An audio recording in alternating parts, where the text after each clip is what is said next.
Ladies and gentlemen, thank you for coming to stand out in the hot sun for the ceremony. We represent the United States Marine Corps, and in particular the United States Marine Corps Historical Company. And today is a very special day for us. It's special because today we are going to recognize the contribution of the United States Marine Corps in the Battle of First Bull Run.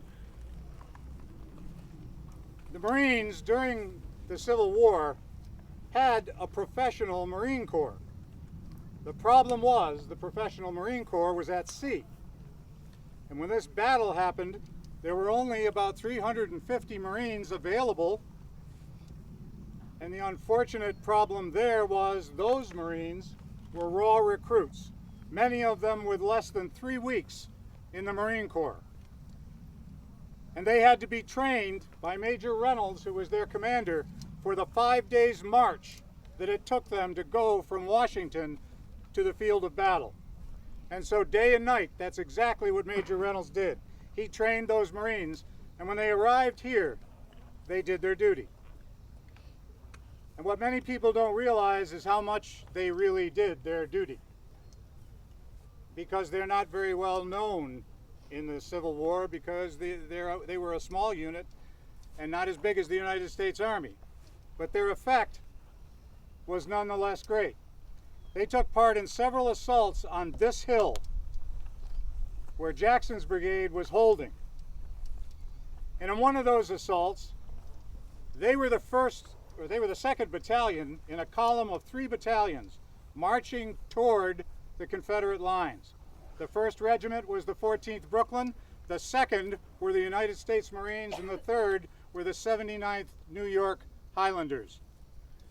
And this column of battalions moved past the guns and toward those woods over there where Jackson's brigade was waiting.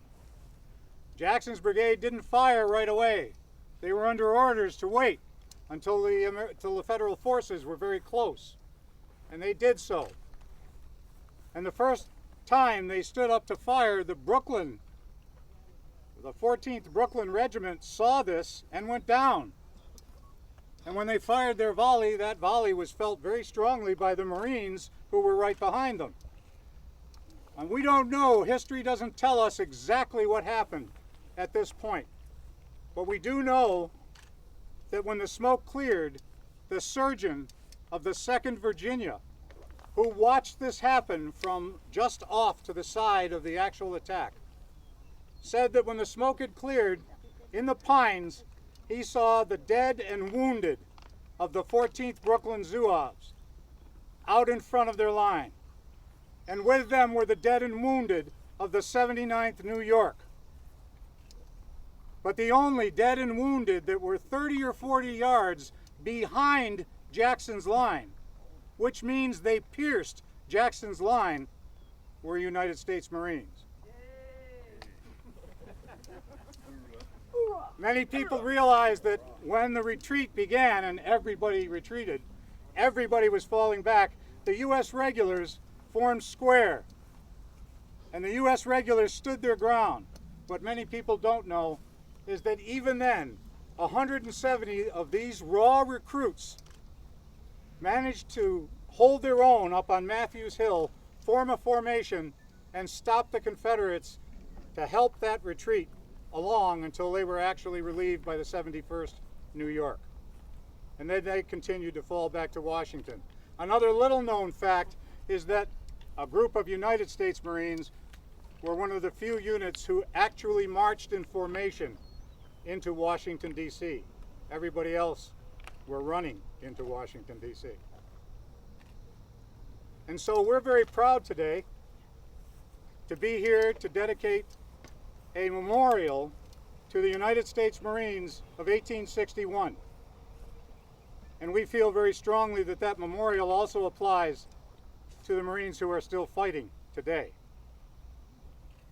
I introduce to you Gunnery Sergeant Tom Williams, who is the director of the Marine Corps Historical Company. Thank you, Gunner. We thank you, ladies and gentlemen, for coming. We just heard what the Marines did here 150 years ago. But as a United States Marine, myself and fellow Marines alike, that this is very poignant to us today, as it should be to you as a society today. The history that happened here, we look back at it, we look at the idea that a great battle was fought here. But what does it mean to us as a society today? How has it affected us as a society today? Where does that heritage come from? History is not a thing in a vacuum, and history is not about material culture. Those Marines, it's not about the uniforms and equipment you see here. It's about the courage, the ethos, the esprit de corps. The same thing that makes us Marines today. For Marines as us today, we have to look at the idea we are who we are, and we consider ourselves the baddest guys on the block today. But that did not happen overnight. It took the deeds, the actions, and the courage of every generation of Marines that went before us. I'm going to be introducing people to you today to talk about it, both Marines, some of which, standing behind me, have recently, within the last 3 weeks, just come out of combat in Afghanistan. And now they're standing in the footsteps of their predecessors 150 years ago. I also would like some of the National Park Service staff to talk about, because this dedication to this wayside marker to the Marines is not just about us as Marines. It's about us as a society, a part of that society. And if we look at the concept that this history, this celebration of the 150th, the long-term celebration, is about we as people. People make history, and every generation of history. Those people, what they did, made it better for the next generation, and keep going. As we now, our Marines, boots on the ground, are making better for the next generation. So before I introduce the new people, so you can see exactly what we're talking about, I'd like to unveil the plaque that's being dedicated. Attention, attachment, shoulder, hold. This is the first of the new wayside markers that the superintendent of the park here is putting in. And we as Marines are very proud because it's the first time in 150 years that there's actually been formal official recognition of Marines being involved in this engagement. As we'll talk about later on today in some of the demonstrations, although many people look back and say this was a dark day in Marine Corps history, in reality, looking at what happened here, those Marines, just like our Marines today, exerted courage, dedication, and discipline like that, making it a little bit better for each generation. I'm going to first introduce two Marines to talk to you. They're not going to give you speeches, but very short comments like that about what they feel as Marines today. Major Chris Bob, recently returned from Afghanistan. He was the Operations and Executive Officer, 2nd Reconnaissance. He was right in the heat of battle merely 3 weeks ago. Master Sergeant Dudo has just returned from Afghanistan after a 6-month tour there. Both of them, I like that, can now relate to you what their experiences are, what that means to Marines. Major? Good morning. I'm going to keep this relatively short. It's pretty special to come back here today. Remember the Marines that had come here before us. The Marines that set the foundation that with all the modern Marines we strive to make sure that we never let them down, let their memory down.